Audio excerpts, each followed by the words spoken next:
Concepts of revenue chapter 8।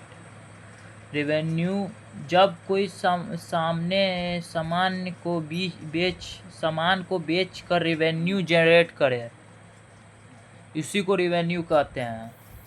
It is an amount of sales derive from sales of goods, यानी कि कोई भी सामान को अगर हम लोग बेच लेते हैं तो उससे जो हमें अमाउंट मिलता है तो वो हमारा रिवेन्यू होता है। ये क्या होता है? It is a multiplying of unit sold with its price. Revenue का formula unit sold into price per unit, Q into P होता है, और प्रॉफिट का फॉर्मूला रेवेन्यू माइनस क्यू होता है। कॉन्सेप्ट्स ऑफ रेवेन्यू 3 प्रकार का होता है: total revenue, marginal revenue, average revenue. Total revenue किसको कहते हैं? अब टोटल रेवेन्यू ये होता है जिसमें कि हम लोग जो भी सामान को बनाए, उस सामान को बनाने में हमें कितना कॉस्ट लगा, उसको कहते हैं total revenue. Total revenue derive by multiply total unit sold with, कितना हमने बनाया और कितना हमने बेच दिया प्राइस के बदले, उसी को कहते हैं टोटल रेवेन्यू। ये उसका formula Q into P. Marginal revenue क्या है? It is addition in total revenue by selling 1 unit of more of goods. Marginal में ये होता है कि अगर मान के चलिए हम 10 गो गुड्स बेचें, तो 10 गुड्स अगर हम बेचें तो हमें मान के चलिए 50 रुपया मिला, और यही अगर हम एक गुड्स और बढ़ा देंगे तो हमें 55 रुपया, यानी 5 रुपये का और प्रॉफिट होगा।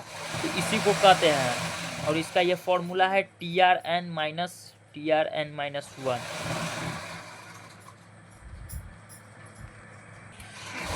अब है एवरेज प्रॉफिट का बारी। एवरेज प्रॉफिट क्या होता है? मतलब कि एक सामान को बनाने में हमें कितना कॉस्ट लगा, उसी को कहते हैं average profit. When total revenue divide by, total revenue को डिवाइड कर देते हैं यूनिट सोल्ड से, कितना हम बेचें और कितना हमें रिवेन्यू मिला एक गुड्स से, वो होता है। और ये है बिहार बोर्ड का ऑब्जेक्टिव के लिए, average revenue is equal price of goods, ये ऑब्जेक्टिव में आएगा। तो ये होता है AR इक्वल टू TR बटा में unit sold equal to TR बटा में Q होता है। AR इक्वल टू TR बटा में Q equal to Q into P आया P। मार्केट क्या है? मार्केट एक ऐसा प्लेस होता है जिसपे कि सेलर और परचेजर दोनों आकर के मिलते हैं और सामान बेचते और खरीदते हैं, इसी को कहते हैं मार्केट।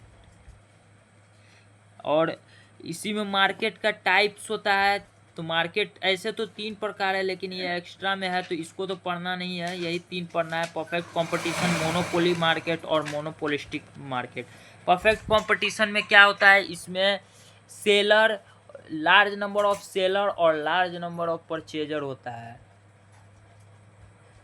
और इसमें ये ऑब्जेक्टिव है producer are make price maker but seller are price taker. Producer price maker होता है और सेलर प्राइस टेकर होता है। Under this market there are freedom inter and exit. इसमें पूरा फ्रीडम होता है, अगर आपको जाना है तो जाके आप बेचिए, नहीं तो आपको नहीं बेचना है तो आप आ सकते हैं। सिंगल सेलर रहता है और परचेजर जो है कैन नॉट अफेक्ट मार्केट, ठीक। इसके फीचर्स है लार्ज नंबर ऑफ सेलर और परचेजर होते हैं। इसमें होमोजीनियस प्रोडक्ट को बेचा जाता है।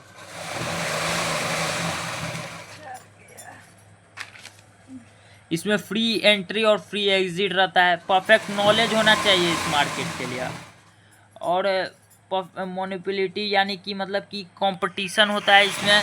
और क्या होता है? ये एक जगह से दूसरे जगह पे जा सकता है, one place to another place पे। नो ट्रांसपोर्टेशन कॉस्ट, इसमें ट्रांसपोर्टेशन कॉस्ट नहीं लगता है। मोनोपोली मार्केट क्या होता है? मोनोपोली मार्केट एक ऐसा मार्केट होता है जिसमें कि लार्ज नंबर ऑफ सेलर और इसमें सिंगल सेलर रहता है और लार्ज नंबर ऑफ परचेजर रहता है। इसमें प्राइस मेकर सेलर ही होता है, as well as price taker भी वही होता है। Features: single seller, large number of purchaser, on close substitution, इसमें किसी भी गुड्स का सब्सटीट्यूशन नहीं होता है। इसमें यूनिक प्रोडक्ट को बेचते हैं। प्राइस मेकर ये लोग खुद होते हैं, इसमें कोई भी आवाजाही नहीं कर सकता, कोई भी एंट्री नहीं ले सकता है। यह है average revenue and marginal revenue का diagram.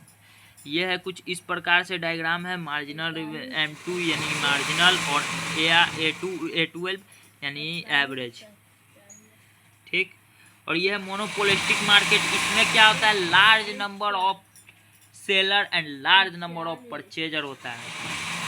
Under this market seller sell deficient product. इसमें डिफिशियंट प्रोडक्ट बेचा जाता है, यानी कि इसका अलग अलग प्रोडक्ट होते हैं लेकिन एक दूसरे के जगह पे काम किया जा सकता है, ठीक। इसके फीचर्स क्या हैं, लार्ज नंबर ऑफ सेलर होता है, डिफिशियंट प्रोडक्ट को बेचा जाता है, अनक्रिटेन एंट्री एग्जिट होता है। इसमें कोई भी अगर आपको एंट्री लेना है तो इसके लिए आपको रजिस्ट्रेशन करवाना पड़ेगा, तभी आपको एंट्री मिलेगा। सेलर सेलिंग कॉस्ट इसमें फिक्स्ड होता है, इसमें कोई भी कम बेसी नहीं हो सकता। इनफैक्ट नॉलेज मतलब कि नॉलेज होना चाहिए। नो प्राइस कंपटीशन, इसमें प्राइस को लेकर के कोई कंपटीशन नहीं होता है, सबका प्राइस सेम होता है।